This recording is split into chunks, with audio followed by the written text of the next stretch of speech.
Yop les gars, j'espère que vous allez bien, moi ça va nickel, je sais, ça fait un moment que j'ai pas sorti de vidéo, c'est normal, j'ai eu tellement de taf ce mois-ci que j'ai eu le temps de rien faire. Du coup là ça va un peu mieux, donc on se retrouve aujourd'hui pour une nouvelle vidéo, et aujourd'hui on va parler des télés. Ouais, des télés. Comme vous le savez, il y a la PS5 qui vient de sortir, il y a la Xbox aussi, et beaucoup de personnes cherchent à changer de télé pour pouvoir jouer dans les meilleures conditions. Alors ce qu'il faut savoir, c'est qu'aujourd'hui le marché des télés il est hyper vaste, mais en fait il repose uniquement que sur 3 gammes de télé. Les télés LED, les télés QLED et les télés OLED. Alors je pense que vous avez déjà entendu parler de ces 3 gammes de télé, mais en général les gens ignorent les vraies différences qui existent entre celles-ci. Donc voilà, j'ai pensé que ça pouvait être une bonne idée d'aborder ça dans cette vidéo. Du coup, cette vidéo, elle va s'articuler en 3 temps. D'abord, on va parler des télés LED, puis on va parler des télés QLED, et enfin, on va parler des télés OLED.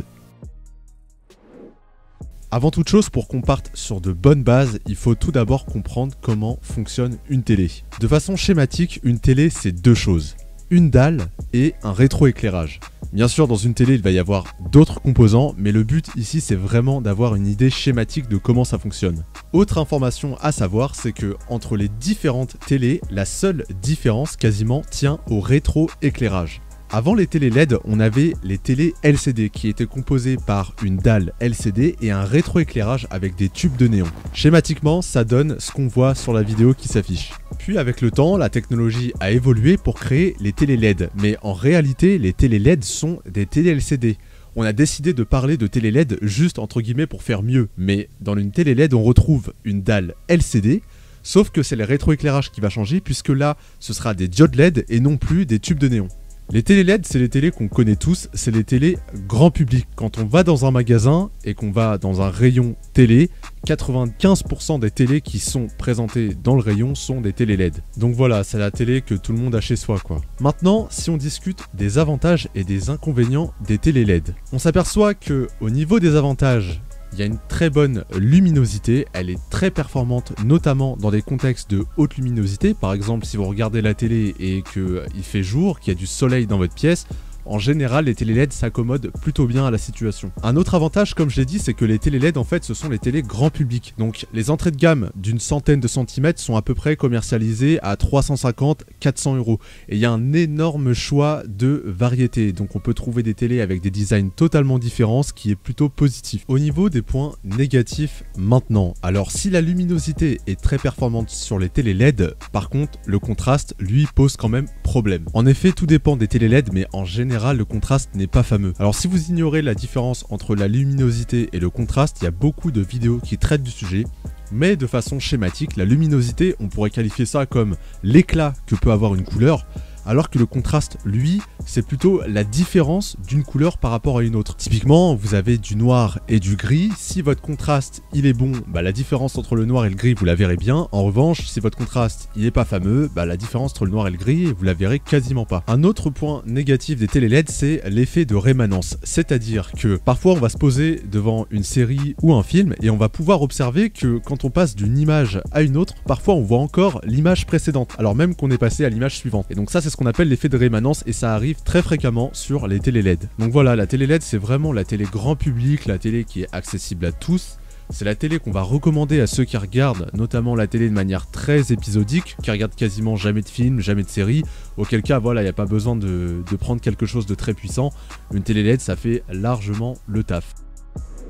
Concernant les télés QLED, alors ce qu'il faut savoir avant tout, c'est que ces télés ont été créées pour résoudre un problème qui existait sur les télés LED. En fait, c'est tout simple, sur les télé LED standards, on avait un rétroéclairage qui était imparfait parce que les diodes qui composent le rétroéclairage ont elles-mêmes une couleur. Certaines vont être un peu plus bleutées, d'autres un peu moins. Et donc, quand ces diodes émettaient de la lumière, on s'est rendu compte que la lumière qu'elles émettaient n'était pas totalement blanche. Et ça pose un problème, puisque normalement, quand on émet de la lumière, elle est censée être blanche. Quand vous avez une ampoule, la lumière qui en sort est blanche. Donc forcément, si la lumière n'est pas totalement blanche, ça va impacter le résultat, c'est-à-dire les couleurs qui vont en ressortir sur la dalle. Donc voilà, pour remédier à ce souci, les télé QLED sont arrivées. Ce qu'il faut savoir, c'est que les télé QLED, ça reste des télé LED. Sauf qu'en fait, la technologie QLED, elle repose sur des nanocristaux qui sont des alliages en métal qu'on appelle les quantum dots. Et donc, grosso modo, ce qui va se passer, c'est que comme je l'ai dit, les télé QLED, ça reste des télé LED.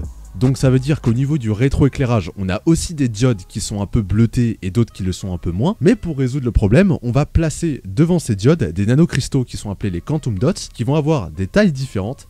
Et suivant la taille de ces nanocristaux, ils vont réagir différemment à la lumière qui est émise par les diodes. Et en mélangeant le tout, on arrive à avoir un blanc pur qui est envoyé vers la dalle LCD. Alors, je suis pas ingénieur, mais si vous voulez en savoir davantage sur le fonctionnement des quantum dots, je sais qu'il y a pas mal de vidéos sur le sujet et de très bons articles sur internet. Alors, si on devait essayer de résumer ce que sont les télé QLED, c'est tout simple. Les télé QLED, c'est des télé LED qui sont simplement haut de gamme. Par abus de langage, on a souvent tendance à parler de technologie QLED, mais ce qu'il faut savoir, c'est que d'un point de vue techno, en réalité, le QLED, c'est certainement pas une nouvelle technologie. C'est simplement une correction qu'on a apportée à ce qui existait déjà. Mais on peut pas qualifier ça de nouvelle technologie. Maintenant, passons aux avantages et inconvénients des télé QLED. On va retrouver classiquement les mêmes avantages que ceux qu'on va avoir sur une télé LED, typiquement la luminosité qui est très performante sur une télé QLED. Et également, comme les télé QLED viennent apporter une correction aux simples télé LED, on a forcément une meilleure gestion des contrastes. Et typiquement, pour les télé LED, un des inconvénients, c'était le fait qu'on pouvait difficilement éteindre un pixel. Et donc, on n'avait jamais un noir absolu.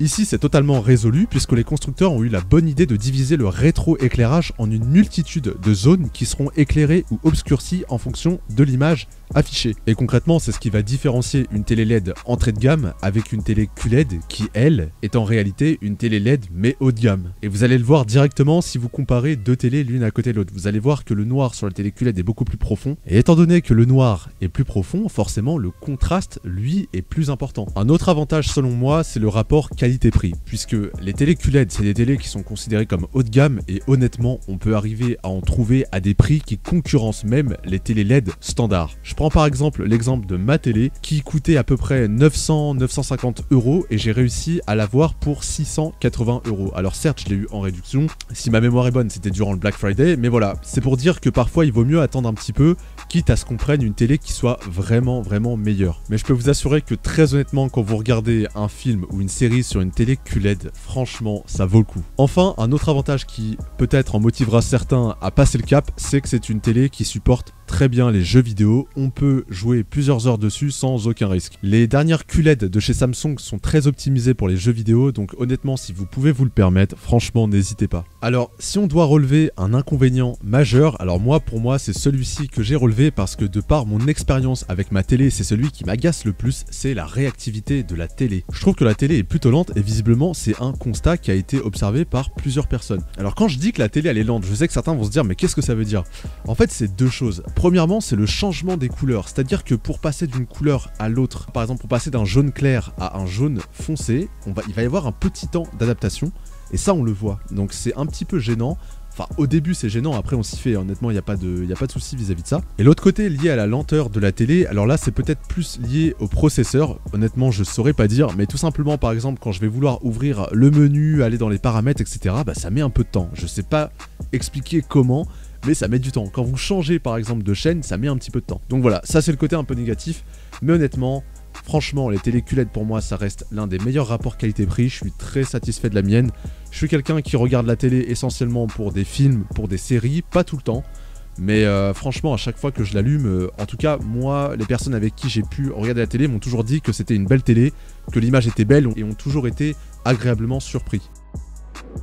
Si la télé LED était une variante de la télé LCD et la télé QLED une correction apportée aux télé LED, la télé OLED, pour le coup, est une véritable nouvelle technologie. En fait, avec l'OLED, il n'y a plus besoin de cristaux liquides qui soient rétroéclairés, de néon ou de LED, mais simplement des diodes qui vont être électroluminescentes. Ces petites diodes vont être placées directement à l'arrière de la dalle et en présence du courant électrique, elles vont tout simplement s'illuminer. Comme je l'ai dit, les petites diodes, elles sont placées directement à l'arrière de la dalle. Ce qu'il faut en conclure, c'est qu'en fait, dans l'OLED, il n'y a pas de rétroéclairage. La dalle fabrique sa propre lumière. Donc on n'a pas la structure en sandwich qu'on peut avoir dans les autres télés, par exemple sur les télé LED, entre la dalle et le rétroéclairage, il y a plusieurs composants qui viennent s'ajouter, par exemple le filtre, etc. Là pour le coup c'est beaucoup plus simplifié. Ici c'est différent puisque les diodes électroluminescentes sont placées directement à l'arrière de la dalle et en fait chaque pixel est composé par une diode et produit sa propre lumière.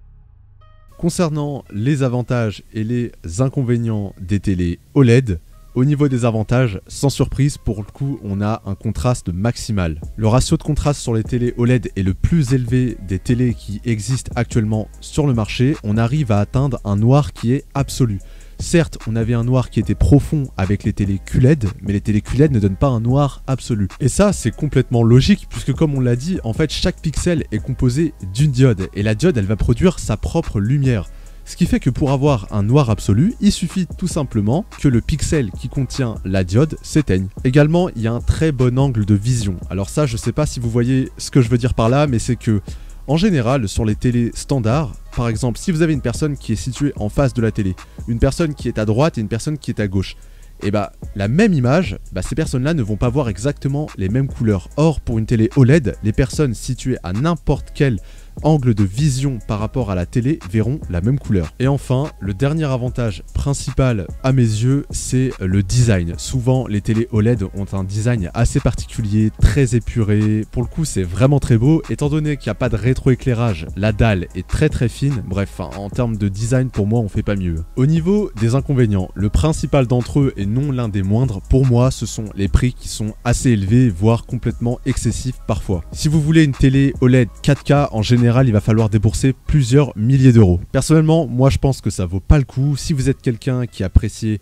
regarder des films, regarder des séries, qui est un bon cinéphile, à mon sens, une télé QLED fera largement le boulot. Après, si vous êtes du genre à vouloir le meilleur du meilleur et que vous en avez les moyens, honnêtement, faites-vous plaisir. Un autre inconvénient majeur pour moi, c'est la durée de vie qui est limitée. Effectivement, les télés OLED sont des télés qui sont fragiles. Après, aujourd'hui, je sais qu'il y a beaucoup d'efforts qui sont faits de ce côté-là et les derniers modèles OLED annoncent quasiment des durées de vie qui atteignent, je crois, il me semble, les 100 000 heures.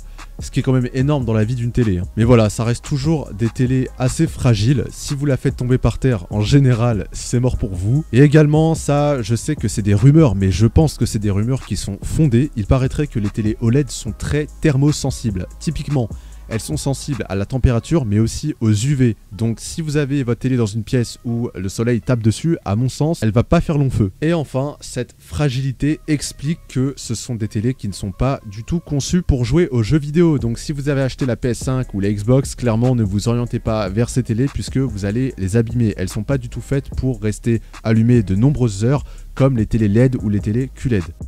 Sur ce, on arrive à la fin de cette vidéo. J'espère que celle-ci vous a été utile, qu'elle vous a permis d'y voir un peu plus clair entre les différentes gammes de télé. Alors certes, on peut aller encore plus loin, je suis loin d'être un expert, mais je pense que le niveau d'information que je vous ai fourni est suffisant pour déjà vous orienter vers le choix de télé que vous souhaitez acheter. Donc voilà, si la vidéo vous a plu, n'hésitez pas à donner de la force en laissant un pouce bleu, en mettant un commentaire, c'est hyper utile pour le référencement et on va pas se mentir, vous le savez, le référencement sur YouTube c'est la base. Mais également, ça me permet de voir que mes vidéos peuvent plaire, donc il n'y a pas que le référencement. Sur ce, je vous laisse, on se dit à la prochaine pour une prochaine vidéo.